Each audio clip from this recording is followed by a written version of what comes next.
జీ5 ఉండగా మీ favourite TV shows ని మీరు అస్సలు మిస్ అవ్వలేరు. Complete free. Avani operation Agnyaat ఈ రోజు మొదలుపెట్టింది. అజ్ఞాత? ఎస్, అజ్ఞాతంలో ఉన్న వేదవతి అత్తగారి కొడుకుని వెతకడానికి వెళ్ళింది కాబట్టి ఆ పేరు పెట్టాను. భలే భలే భలే భలే, చాలా బాగుంది. ఆ కొడుకు వచ్చే వరకు మనం అందరం అజ్ఞాతనే పిలుచుకుందాం. ఆల్రెడీ ఒక రోజు గడిచిపోయినట్టే, ఇంకా 9 రోజులే ఉంది. ఈలోపు ఆ అవని ఏమీ చేయలేదు. అవని వేసిన మొదటి అడుగు అటర్ ఫ్లాప్ అయింది. అటర్ ఫ్లాప్ అని నీకెలా తెలుసు?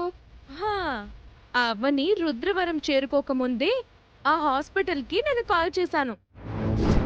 25 సంవత్సరాల క్రితం డెలివరీ అయిన వాళ్ళ డీటెయిల్స్ నీ దగ్గర ఉంటాయా?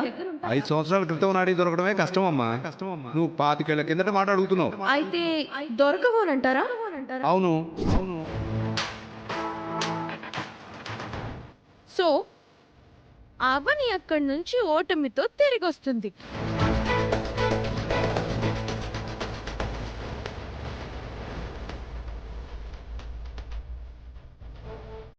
ఏంటి అందరూ మీటింగ్ పెట్టారు? నీ గురించే క్యాలెండర్ పెట్టాం. అది నీకు వార్నింగ్ బెల్ లాంటిది. ఏదో సాధించుకుని వచ్చిందాల్లా ఎందుకా ముసిముసి నవ్వులు? నా తొలి ప్రయత్నం సక్సెస్.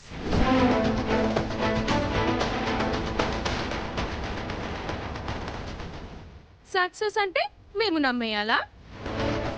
నీకా హాస్పిటల్లో గురువింద గింజంత కూడా ఆధారం దొరకుండదులే.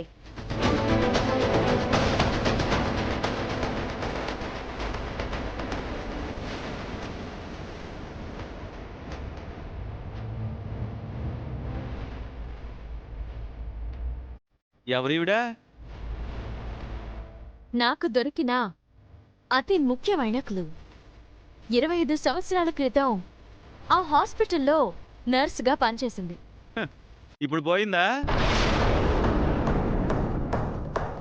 ఈమె పేరు రాజీ. అప్పటికి ఈమెకి 22 ఏళ్ళు. ఇప్పుడు సుమారుగా 50 ఏళ్ళు దాటి ఉండవు. 50 వయసుకే చనిపోతారా? అందరూ 50 దాకా బతుకుంటారా ఏంటి?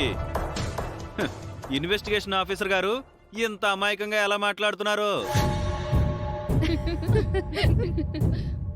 అవని ఆలోచనలని మీరు అందుకోలేరు బావా. నవ్వుకోండి, బాగా నవ్వుకోండి. తర్వాత నవ్వుకునే అవకాశం మీకుండదు. నేను నా కుటుంబ క్షేమం కోసం పోరాటం చేస్తుంటే నువ్వు చెడగొట్టే ప్రయత్నాలు చేస్తున్నావు. నేనేం చేశాను? హాస్పిటల్కి ఫోన్ చేశావు. నేను చేయలేదు. చేశావు. నేను చేశానన్న తన పేరు చెప్పాడా?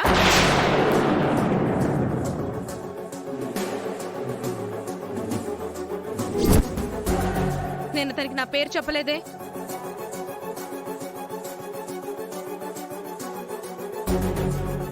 నిహారిక, నువ్వు ఎమోషన్లో నిజమే చెప్పేశావు.